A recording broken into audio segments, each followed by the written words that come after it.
Welcome to the Golf Improvement Podcast, episode 198. Welcome to the podcast for golf lovers and enthusiasts who are looking to take their games to new heights. Dedicated to custom club fitting, short game improvement, and effective practice to improve your golf game. This is the Golf Improvement Podcast with your host, Tony Wright.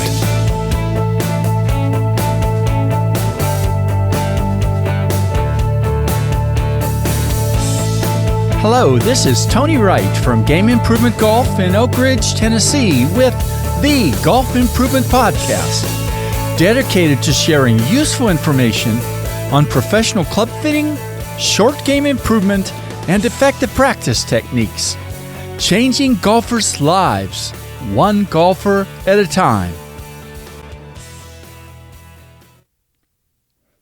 How can you know when you're practicing your putting that the hard work you're putting in is really having an impact on your efforts to improve? Stack Putting, a recently developed putting improvement tool, is in my view a game-changing development to help golfers at all levels both learn what they need to improve and make putting practice more interesting, challenging, and worthwhile. What a treat for me and for all of you listeners to get to learn directly from golf biomechanist Dr. Sasho MacKenzie about stack putting. The present beta version of the Stack Putting app is an add-on to the Stack Swing Speed Improvement System that Sasho and Marty Jertson from Ping developed.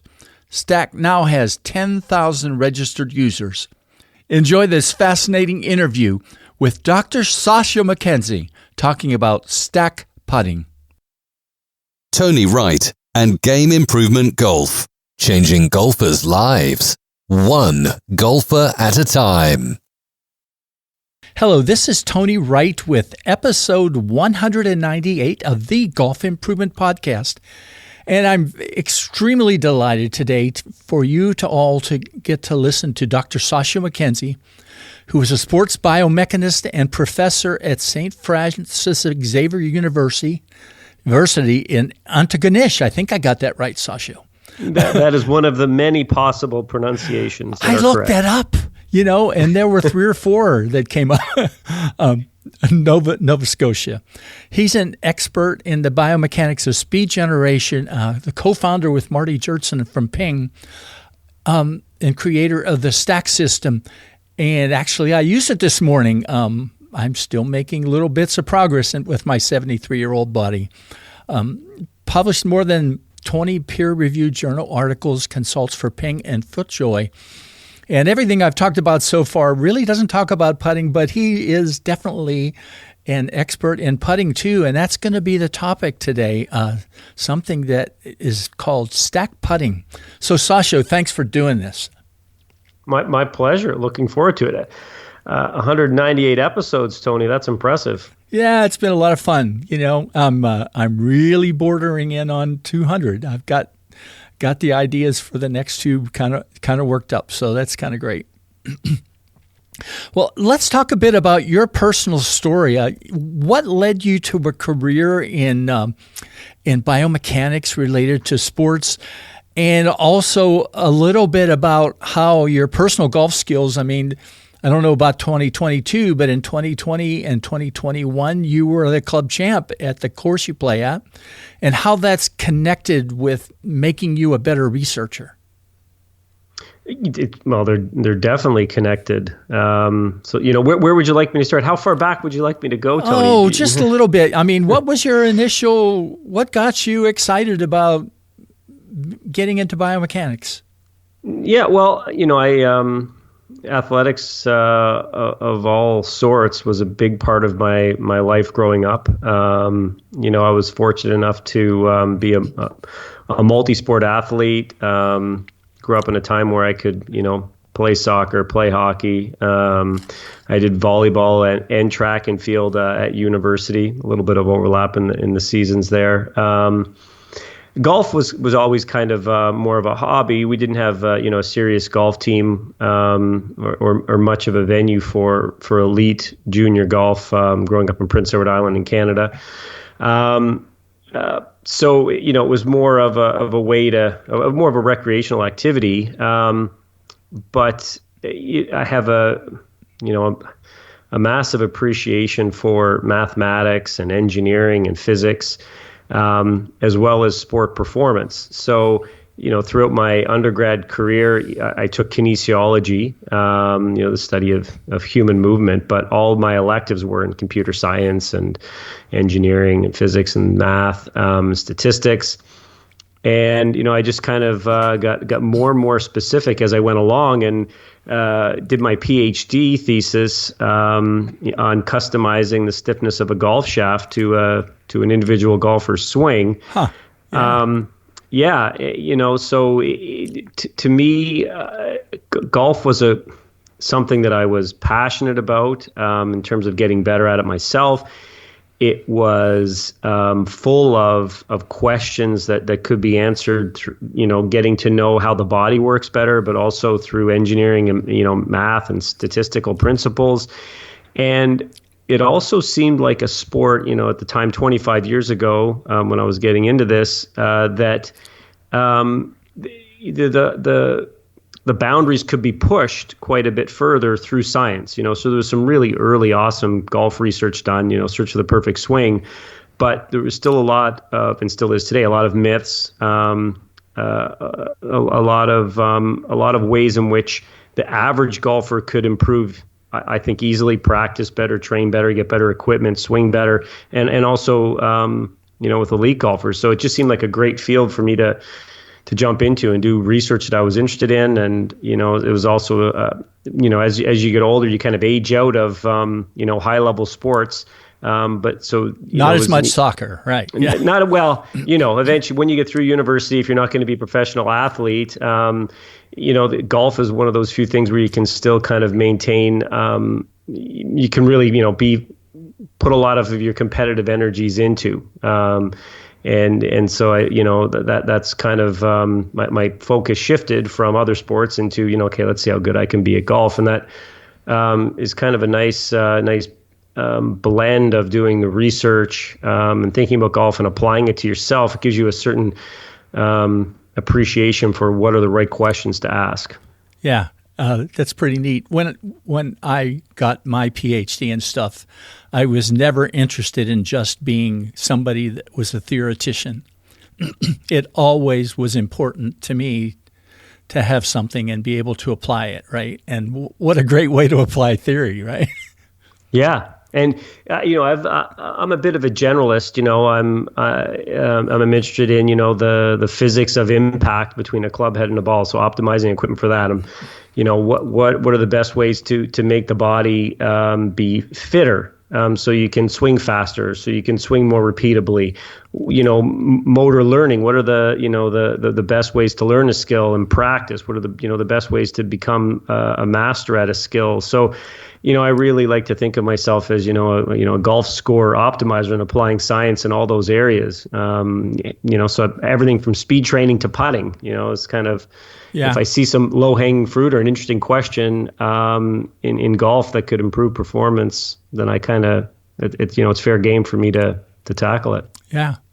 Well, since we are going to talk about stack putting, stack putting is linked into stack, and it seems right to talk a little bit about how you and Marty Jertson created the stack system to help golfers with their swing speed. But I have to tell you something, maybe you'll find this funny, maybe not.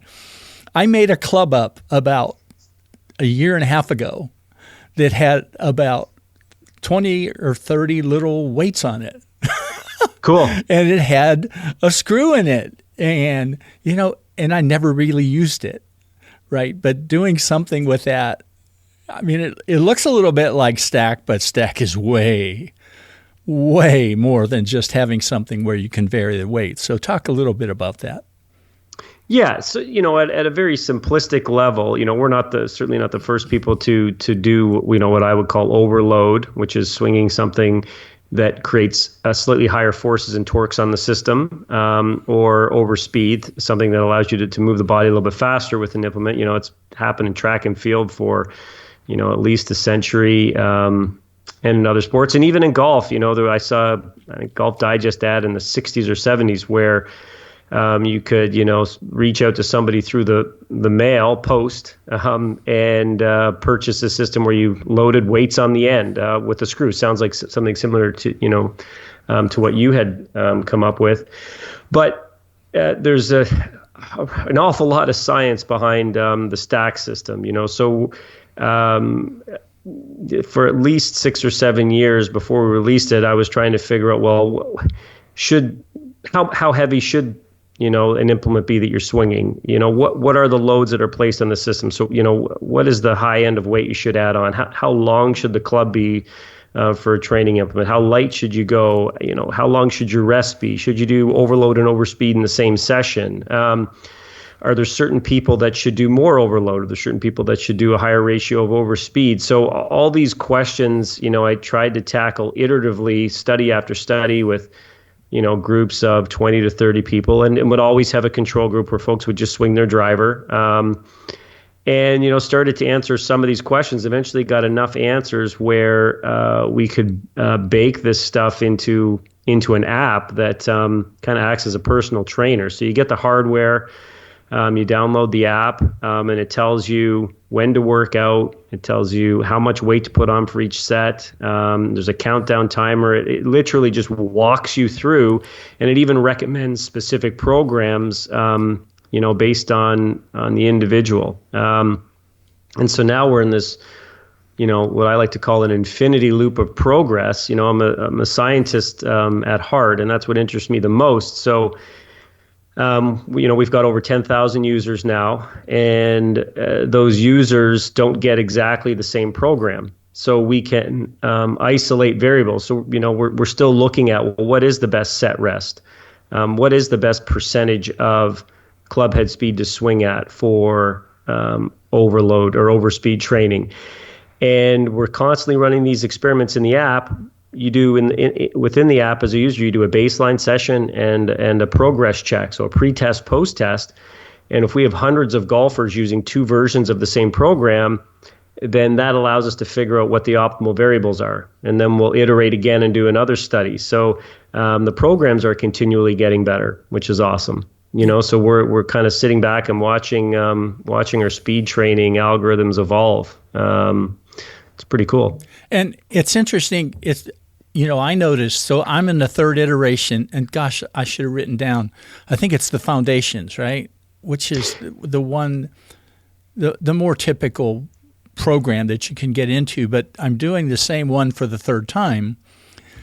But now the third time that I'm doing it, the different levels of what I do are noticeably different than the first time, 2 times I did it. And I'm sure that's based on how I went through, the last 2 and how I did the sort of final testing with it and what your algorithm said. Yeah, absolutely. So there's we got 9 different programs, and it's more of the programs differ from each other almost based on a philosophical standpoint. So I don't know what your workouts are going to be once you get recommended a program for the next 6 months. I have a general idea that you will be doing in a particular program a certain volume, a certain ratio of overspeed to overload. However, as you march yourself through the program, the app is continually updating the workouts it's going to prescribe based on your performance and based on your past your most recent performance and your past performances. So just as, you go into the gym to lift weights, as you get stronger or your abilities change, then your personal trainer should change the workouts you are doing. Maybe you need to be lifting more weight.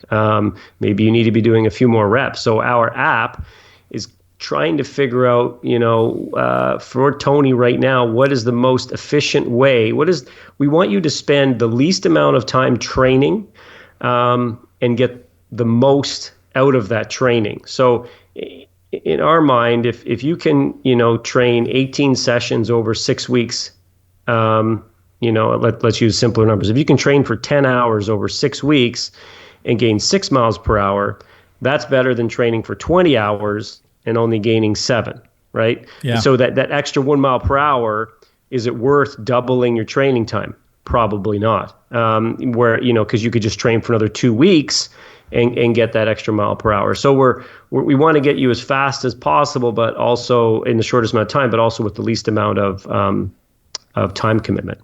Well, thanks for spending a little time talking about it. But I'm as much excited as I am about Stack, and I really love using it. The stack putting thing, I think, has so many potentials. So share a little bit about what you and Marty did to create this. I mean, what sort of, was it a multi-year thing too that you've been thinking about, or how did it come about? Yeah, so I'm more excited about stack putting as well. Okay, I'm glad to hear you say that. I have a lot of ideas around golf performance and how best to train and practice. If you just launched a putting app, it would be difficult to get traction. So it's nice now to have the speed training system out there, the Stack system, and 10,000 users. So now Stack putting is free for the speed training users. It's part of the app, and now it's kind of like a much easier way to get traction.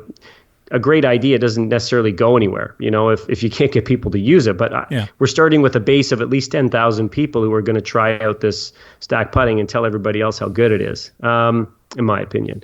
Marty and I both love it. So, I think that in general, folks don't practice the right things when they putt. The vast majority of tour players and amateurs are not making the most out of their time spent on the putting green. And that primarily comes from my understanding of what goes into making a putt successful. And a lot of the research that I have published, you mentioned, I've got 20 published articles. Well, 4 or 5 of them are on putting. So, let me give you an example. If you are trying to work on grinding over the same 10-foot putt or 5-foot putt or whatever it is, trying to make sure you hit the center of the face exactly every time, you're working on your impact spot, or you're working on your stroke path. In general, if you have 60 hours of training you can do in a week, those should be hours like 59 and 60. For those types of things, right? Like, great. If that's all you have to do is practice your putting all week, then sure, maybe you practice those things. But if you've got an hour or 2 hours, those really shouldn't even be part of your practice sessions. If I take the worst golfer in terms of putting that's ever gone through my lab, and I had them hit 111-foot putts, and I measured where that ball impacted the face, only about 1 or 2, this is the worst putter, 1 or 2 of those 11-foot putts would miss due to where the ball hit on the face. You have to miss like 1.1 centimeters on either side of center in order for that to result in a missed putt that's 11 feet long. And it just doesn't happen. So we're in the same with stroke path. No one's stroke path is ever bad enough in a putt to really have them miss a putt in terms of, if we're looking at probability. Face angle really matters. Speed really matters a lot, and green reading is about 50%. If you take a tour player and you look at their stats over the course of a year, they're sinking only about 50% of their 8-footers. You give them, if you allow them to know the break and the speed, or put them in an indoor condition, they're sinking almost 100% of those 8-footers, like somewhere between 95 and 100. Any tour player, they're just going to roll that 8-footer in over and over and over again. So green reading is so important. So that's a little bit of the impetus for stack putting. So in general, I think that most golfers do not see enough unique putts while they're practicing their putting. So that's one thing that I would ask, the mini tour guys that I work with. Okay, so you practice your putting. How many different putts did you see in your last practice session? And they won't know. And they have to think about it. Well, I did maybe 10. I practiced this 8-footer and that 4-footer and, hit all these strokes. And what you're missing there is practicing your green reading, practicing your speed control, understanding if you have any systematic errors that can easily be addressed. So to me, the systematic errors are the ones that are going to, if you can fix those, are going to have the quickest and biggest impact on your score. If you miss 70% of your putts to the right, most golfers have no idea. If you miss 70% of your putts to your right, well, just aim a little bit more to the left, and all of a sudden you'll start to sink more putts and you really don't have to change much. You need to recalibrate yourself. Hey, what percentage of your putts do you not hit with enough speed? So changing some of those systematic things. So really that's what stack putting is about allowing putters to see as many unique putts as they can in a practice session. And the unique putts that they see that we've chosen to include in stack putting are based on a lot of work done by Mark Brody. I'm sure everybody's familiar with Strokes Gained and his book, Every Shot Counts. And he's showing that if you've got a really good putter and a really bad putter on the PGA Tour, even with amateurs, there are certain putts that distinguish that difference. Okay, so don't worry about putts 3 feet and in. That's not going to separate a good putter and a bad putter because we both sink enough of them, the good putter and the bad putter. Don't worry so much about lag putting over 30 feet because it's not going to separate out your ability to hit those putts doesn't account for your differences in strokes gained putting effectively. I'm not saying they're completely not important, but putts from 4 to 6 feet matter a whole lot. Putts from 7 to 12 feet matter almost as much.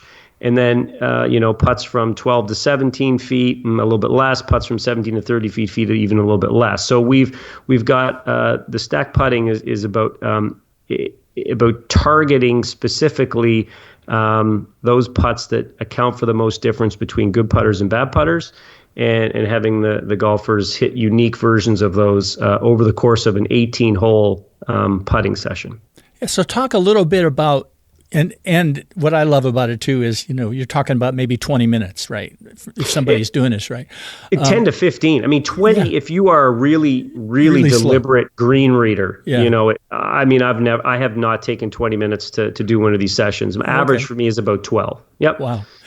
Walk the listeners through what they're going to see if they're going to bring up stack putting on their iPhone and go through it.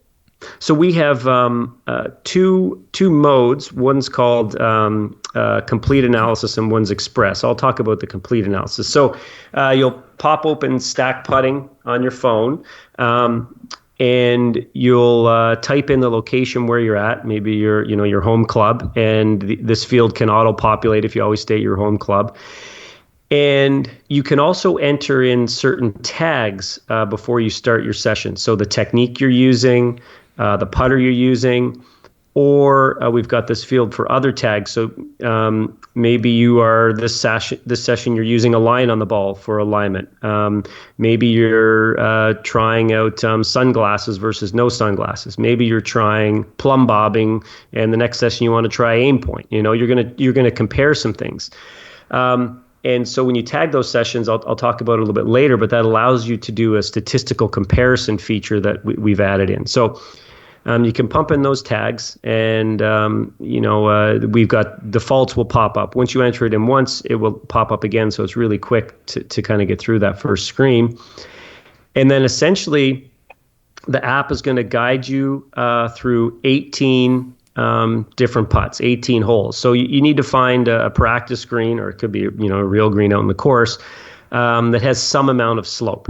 Okay, so what I like to do, you can either manually interact with the app with your hands, like tap certain buttons, or what I always do is put my earpods in, put the phone in my pocket, and you can just go through everything using audio cues. So put the phone in my pocket, Siri will speak to you and say, hey, go find a putt that's 5 feet uphill left to right. So you just kind of look around the green. Maybe it's busy. We've got a very busy practice facility. There's always juniors out there, but I just have to find a hole where I can create a putt that's 5 feet uphill left to right. I go through my normal routine. The app is just waiting for you to give it some feedback on what happens with the putt. So I hit the putt. If I sink it, I just say made. and the app will then say, "Hey, congratulations!" It'll tell you how many. It says very nice things to you when you make a putt. Yeah, it'll give a little golf clap. If you say "made," it'll tell you how many strokes you've gained on the hole, and then it will talk out the next hole. Hole 2, 14 feet downhill left to right. So you go try to to find that particular putt. And we're also with this complete analysis that we want to track and make it easy for you to enter why you've missed putts. So if you miss a putt, it comes down to really 3 combinations of things. You could have misread the putt, and that's a big one that we want people to realize is, hey, did you hit your start line and did you hit it with the correct speed, but the putt still missed? Then you'll just say to the app after you hit your putt and it misses, and you've executed the way you wanted to, but the putt still didn't go in, and it was a misread. So you say misread, the app will reply back to you. First putt was a misread, and then whether it was a misread or not, if you've missed it, you tell the app why you missed the putt in terms of your intended launch speed and intended launch direction. So people aren't always aware of this. They like to think of where the ball finished around the hole as the error. But really, when we step up to hit a putt, we have to read the green and determine the speed we want to launch the ball at and the direction we want to launch the ball. Those are the 2 variables that we're trying to manipulate in every putt to sink it. And if, for example, let's say you've got a putt that's breaking from left to right, but you don't hit it hard enough. You hit the line correctly, but it just rolls up and kind of dribbles out hole high to the right. Right? You didn't hit it with enough speed. Well, you've missed the putt to the right, but that wasn't the reason for the miss. You didn't miss right because you launched it too far right. You missed right because you didn't hit the putt hard enough. So in that case, you would tell the app slow. Maybe your launch direction was great. You just need to hit with more speed. So you'd say slow. The app would reply back to you. First putt missed. You hit it too slow. Ask you, tell me about your second putt. And 9 times out of 10, with the way we've got these holes set up, they're between 4 feet and 30 feet. Your response will be tap in, right? Because we don't want you wasting your time on putts that are 2 feet and shorter. So you'd say slow. First putt was slow. Tell us about your second putt. You'd say tap in. It would say 2 putts on hole 2. It would give you your total strokes gained so far, and then it would talk about hole 3.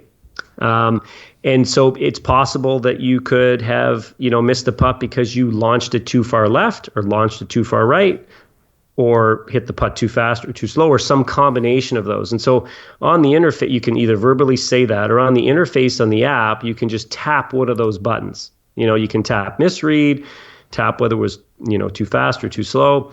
And the app just guides you along through each of these holes. It's really quite intuitive. It's pretty easy to speak into your ear pods and move around the green. And then after your session's done, it gives you this really insightful summary screen, which will tell you how many one putts you had, what your total strokes gained were for the entire session. It breaks your success down by putt length. How did you do on 4-foot to 6-footers, 7 to 12-footers, for example? Tells you whether you had a speed bias. Are you, hitting putts on average too fast or too slow? Whether you have a direction bias. A real simple screen for that too, by the way. Yeah. It's really well designed. Neat little infographics, and then. Boom, you can go I've got, a MacKenzie Tour player that I work with. He's already got 30 sessions in. And so he'll do literally, for his putting practice, he'll do 3 or 4 of these. So, it takes, 30 minutes to an hour. And he, his strokes, it's amazing. His average strokes gain in this app is over 1.5 right now. So if you're, and it's not easy to get even strokes gained, that if you're, strokes gained to 0, that means you're putting like an average PGA Tour player. Pretty good. Yeah. Yeah. So he doesn't, in my opinion, he doesn't need to spend time doing other things on the putting green. right? Like it's testing exactly what he needs to test in his putting that's going to matter on the course. With the express version, which is great for before a round, it shows you the 18 holes on a single screen. And you don't have to explain why you missed it. You just, it'll say 5 feet uphill left to right, and you just enter in the app whether it took 1, 2, or 3 putts. So you can walk through that pretty quickly, and it really gets you in the right mode for putting on the course. You're seeing lots of putts that you'll see, a little bit of feeling of pressure, and before a round, if you want to hit the same 4-footer 5 or 6 times just to, boost your confidence, that's great. But it's not going to do a whole lot to, practice your green reader, getting used to the different speeds on the green and playing different breaks. But, if you do this stack putting, it will. I think one of the things that's sort of subtly really good about it is the fact that it does focus a lot on strokes gained, too. There's so many kids that still want to say, I had 32 putts, I had 28 putts, I had 24 putts, and I keep trying to tell the kids I connect with, that's not really telling you a whole lot. No. It doesn't, one thing it's done for me, even though I should have realized this, is it really, it puts your expectations at the correct level. Like tour players are only sinking 50% of their 8-footers. So you drop a ball on the green from 8 feet on the practice green, we kind of expect to make that. But really, we should only be making half of them. Unless you're an absolutely exceptional putter, maybe you may make 6 out of 10 of those. 60% of them would be phenomenal. And so, you do enough of these stack putting sessions, and all of a sudden you're a little bit more, you're easier on yourself when you go out on the course. You know what? Like, I'm going to miss a 6-footer. That's within the realm of, possibility here. In fact, if it's from 10 feet, even though you just hit a 180-yard 7-iron to 10 feet and you think I should convert the birdie, well, you're going to, you're only going to, you're going to sink less than half of those in reality. So, but a lot of golfers aren't aware of that. They're not aware of how hard it is to sink a novel putt. And what's awesome is we also have, so once you get, enough sessions under your belt, we've got this little button on the main screen. It's called Performance Analytics, and that takes you to a section of the app that shows you different types of graphs. So the first set of graphs is insights by putt length. So you can, at the top, filter by date. So you can say, hey, I want to look at all my putts throughout the entire year. And then we've got these little graphs that will tell you your make percentage from each of those distances, tell you your direction bias, your speed bias, which is really cool. And then if you swipe from right to left, another series of graphs comes up. These are the coolest ones, in my opinion. And this screen is titled Insights by Break and Slopes. So we know the putts that you've hit downhill left to right, downhill right to left. And we've shown them in a spider plot. So you could imagine that, let's say we're talking about make rate. Well, if you imagine the flag is in the center of this graph, and as you look around in a circle, it's like putting from different spots on this sloped green to the flag. So it tells you what your make rate is from, straight down the hill or left to right. Then you can also see your direction bias from those different types of putts, your speed bias, your misreads. So we're still in stack beta, but in future releases, we'll be able to start to give you more putts. We will know which putts you're not performing well at, and we'll be able to. Right. Right. So this particular player's his name's Eric Banks, whose putting is phenomenal. He is underperforming relative to the other putts at straight downhillers. So he's got 30 rounds in. 30 times 18. There's a lot of putts in there. And it's very clear that he struggles with straight downhill putts. And it might be a green reading issue, right? So to me, that's the value. We're not just going out and, setting up 2 tees and making sure your stroke path is straight. It's like, well, what are you struggling with? The app knows, and it will start to give you more of those putts. And then we also have, if you swipe right to left one more time, another set of graphs that shows your trend over time. So after if you've used this for a few weeks, and you've got, let's say 20 to 30 sessions in there, you should see no more direction bias and no more speed bias if you've been cognizant of that fact. If you miss 60% of your putts to the right again and again and again, you should start to correct that. So, after you've used this app enough, we should start to see no direction bias and no speed bias, if you're at all aware of what you're doing. And you can see how your strokes gained is trending. All of these cool stats over time, and you can select that by putt length. So you can look at, hey, how am I doing on my short putts, over the last 2 months? What about, the longer putts? And my favorite feature is the fourth set of graphs that you can access under this performance analytics, which runs a legitimate statistical analysis. So I'd mentioned, at the start when we were talking about this, that when you start a session, you can tag certain factors or variables at the start of the putting session. The type of putter you're using, the technique you're going to use. Now, maybe you're going to compare heads up to heads down.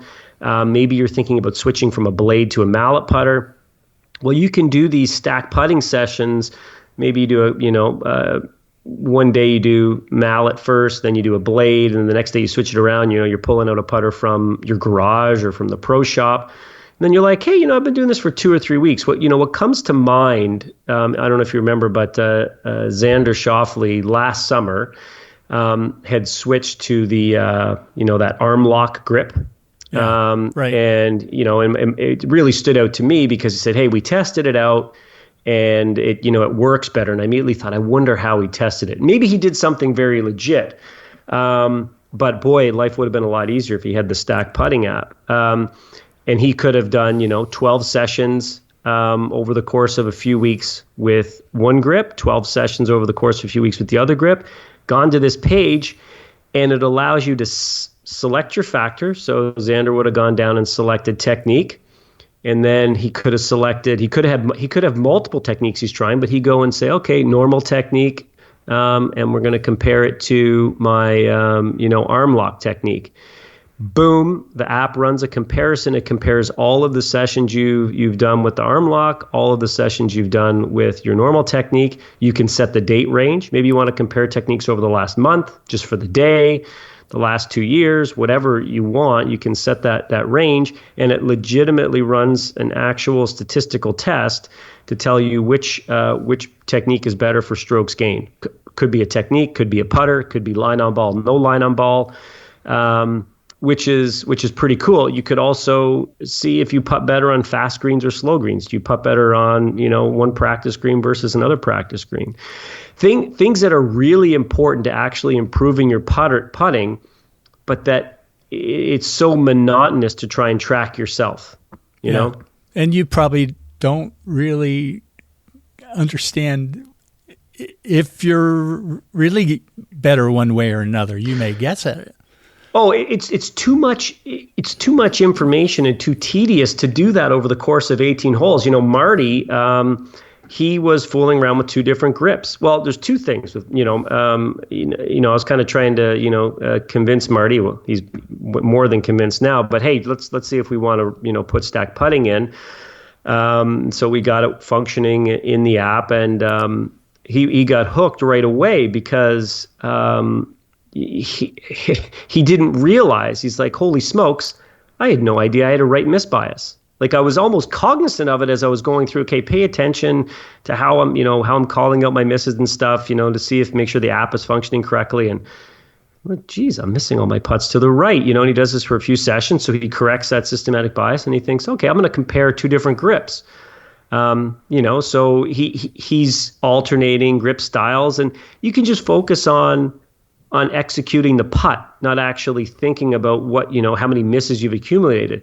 And then, after he's done enough sessions with each, he hits compare, and this new grip he was trying was clearly better. But yet, if he thought back to the individual sessions, it's not really obvious. Like, you consider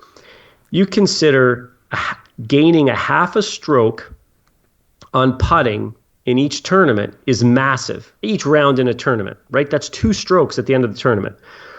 You know what I'm, if people are familiar with putting stats, right? If you could gain 2 strokes every tournament on somebody, if you're, that's going to be massive in dollar amount. Well, that's just 1 8-footer, right? Right. That you're sinking. And in fact, if, and there's no way you can perceive that. You could, go through the putting session, 18 putts, and, you miss some, you sink some, but if on average you're sinking 1 more 18-footer, it really doesn't feel that different. But that's a massive, massive difference in your scoring. There's very few things that you could change that's going to, get you a half a stroke on a round, Yeah. That's moving you all the way from, I'd have to look at the stats, but being from the, the best, probably to 50th. It's just that 1 extra 8-footer. Unbelievable. Yeah. So what's what's on the horizon? I mean, that you can talk about related to stack putting, and the big thing. Are you going to where are you about considering making it stand alone?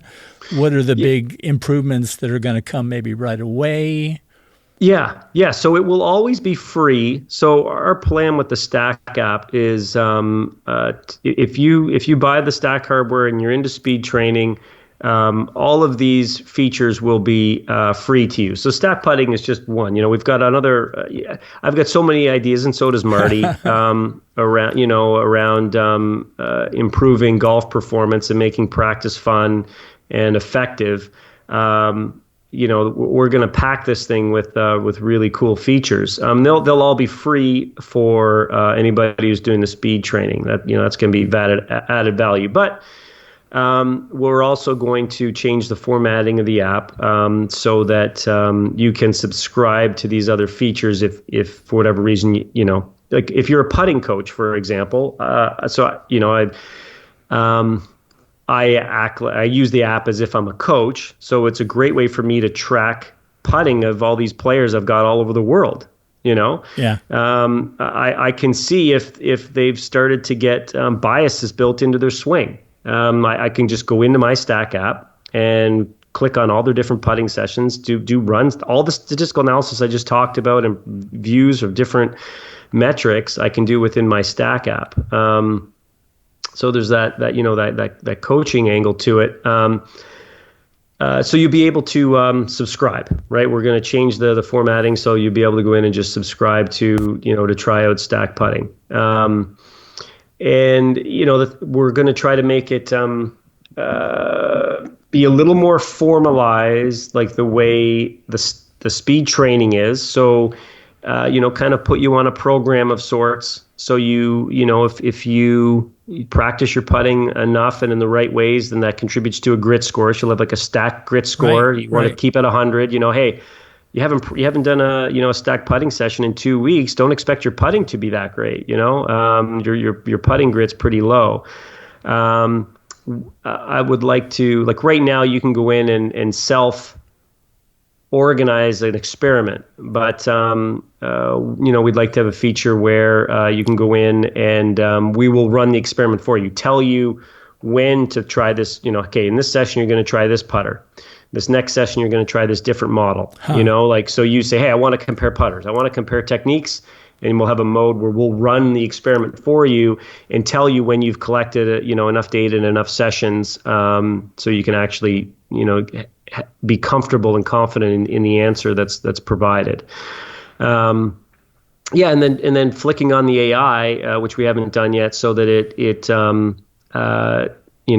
starts to provide insights. Hey, Tony, get your head out of your butt. You've for the last 10 sessions, you've had a speed bias where you've been leaving putts short. You've had 20 putts that you've said are too short, and you've only had one that you said was, hit too fast. What did you do? Look at my results? Right. So, and then, we'll start to, there are drills, that I like. This isn't the just doing stack putting isn't the end all and be all. So if you like, hey, I've been trying to improve my speed, I just have this systematic bias. Well, we'll have the app will pop up with some video tips specific for you. things like a lot of people don't realize, but if you're happy with your stroke, and you have a left or right miss tendency, well, we'll recommend that, for example, if you are pushing putts, hey, you should probably try to play something that has a little bit more offset. Offset putters tend to help you launch the putt a little bit more to the left if you're a right-handed golfer. Pull putts a little bit more. Yeah. Or, hey, if you're pushing putts, do not switch to a toe hang, right? Toe hang putters tend to leave the face a little bit more open. So, we can nudge you in terms of a putter selection, and then, we're not just going to tell you to use that putter once you get it from the pro shop, or, pull it out of your garage or borrow from a buddy. Let's run an experiment to see if it actually is better. So the insights that we're going to be able to gain as well, like because we have all this awesome speed training data, I've got more than a career's worth of speed training research done in the last year because of all this awesome data that's going into the app. So, we're going to start collecting eye dominance information. When you go into the profile, you'll have a little test to show you what is your dominant eye. And then, we'll have, thousands, millions of data points on, hey, do people with this eye dominance that use this putter tend to, struggle with certain types of putts? There's a lot. The options for getting even better and better are almost endless. Yeah. Even some people have asked for, I'd like to plug in my putting from the course. So it's pretty easy for us to flip over. Instead of us telling you, what putt to hit, you would say, hey, this is course entry, and you will tell us what the distance and break of the putt was. Also, we're looking at, before we even launched, we were considering, so right now it's friendly for most users. You need to know the length of the putt, whether it's uphill, left to right, downhill, right to left, whatever. Most people can kind of find a spot in the green like that. We might start introducing advanced features where it's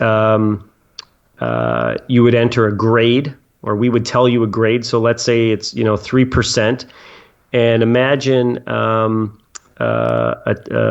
putting green or a plane that slopes from 12 o'clock down to 6 o'clock, right? And so 12 o'clock is always straight, putting straight downhill. 6 o'clock is always putting straight uphill. So if you knew the grade and then the position on the clock face and the length, then those three things tell you everything you know. So right now, it's just as simple to say, hey, get a downhill left to righter, but we're not specifying, was it a 1% slope? Was it 3? So that might be more interesting for advanced users. So there's lots of stuff that we're considering adding in there. But it's about making, just like with the speed training, we want to be, what's the most efficient and effective way to have someone improve their putting? And being able to assess what putts are you struggling with, and whether it's misreading and whether it's speed or direction bias or a particular distance, then we can start to target drills and recommend drills for improving those particular things. I think you just kind of ended it in terms of what was really the takeaway that people should, and there's my voice again, should get out of this. I just love, I watch some of the guys that I work with, and I just love how they got into being intent at doing it, using it, and it causes you. It's one thing to practice, different drills, but are people always really intent on what they're doing when they're doing drills? Well, sometimes they're just hitting balls over and over and over, just like on the range. But when you're using this thing, you're not going to be that way. You're going to have intention because you're in a way being tested, which is, we want to be tested outside the course if we can, right? Well, so we can be better. You cannot help but feel the consequences, feel the pressure. When it cheers for you, when you make a putt, we purposefully keep track of your total strokes gained as you go through, right? So it'll tell you, after the ninth hole, you've gained 1.2 strokes, right? And we're going to start to build in features where, hey, at the turn, this is the best you've done.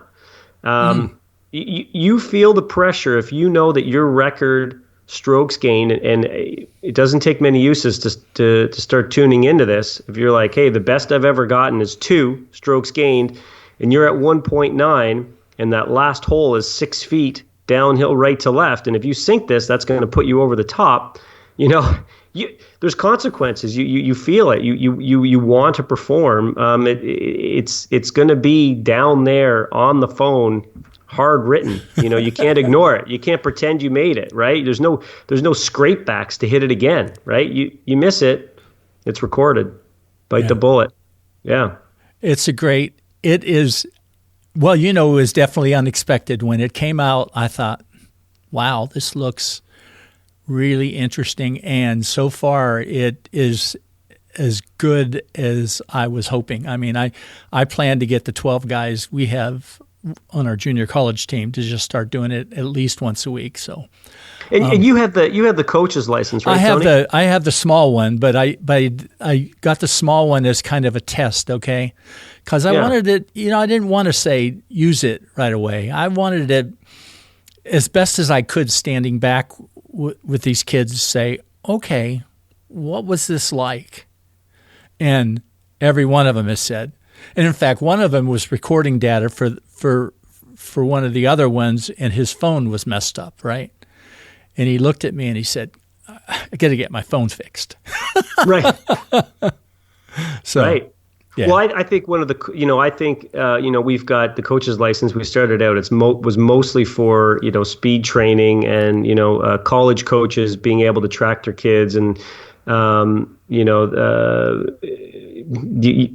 of the feeling that, hey, I better do this. The coach can see, if I'm working out or not. But the putting is even more suited to that interaction, because, as tough as it is to train in the gym, I think it's even tougher to have intent and focus and purpose when you're putting. Like, okay, yeah, my kids are out there in the putting green, but are they really getting something out of it? Are they just going through the motions? Whereas if you know that my coach is going to see how I did, for that half hour of putting, he's going to be able to see my 2 stack putting sessions. Right? Hey, I'm gonna show him that I've been working hard and that these putts matter, and I was out here trying my best. And it's real easy for the coach just to flip through and check on his players and see if they've been putting the time in, see what they need to work on in their putting. Yeah. Well, Sasho, thanks for taking the time today to do this. I mean, I'm going to put I don't think there's a link discussing stack putting on the Stack website yet, but I'll bet there'll be sometime. And I think I have at least one other video link I can, send out that illustrates some things. But everybody listening gets a good tutorial about this. So, yeah, I'll make sure I'll give you some links, Tony, of some videos and with some visuals. The Golf Improvement Podcast is sponsored by Tony Wright and Game Improvement Golf. Tony creates exceptional golf clubs. You shoot lower scores. Thanks, Sasho. You can tell that Sasho is extremely excited about the value of stack putting for golfers, and I am too. One of the ways that I plan to use it, and I did it yesterday, is as a warm-up before I play golf. It takes 15 minutes or less to do a session, and it gives you instant feedback about your putting. One of the many great ways to use this putting improvement tool and system. I put links in the show notes to the Stack System website and also to 3 separate YouTube videos that Sasho's created that describe more details about stack putting. Stack putting is an absolutely free add-on to the Stack System app, and it will be available sometime in the new year as a $49 yearly subscription standalone app. A must-have if you're serious about improving your putting performance. My shout-out today is about a fascinating book I just finished reading, Gyra Golf, Golf's First Mental Scorecard, written by neuroscientist Dr. Izzy Justice. It describes a number of great strategies for recovery from the toughest shot in golf, the shot you hit after a bad shot. One to read. Thanks, Izzy. And I put a link in the show notes to where you can purchase it. I love getting to bring experts like Sasho MacKenzie on my podcast and to share things I don't expect many of you will be exposed to in your golf improvement efforts. A reminder that there's a support game improvement golf link in the show notes for this podcast. And if you can provide some support, that'll be greatly appreciated. Thank you. Well, that's it for today. Moving closer and closer to episode 200. And yes, I have big plans for that one. Episode 199 will be live in 2 to 3 weeks. Until then, take care. God bless Ukraine, and God bless America.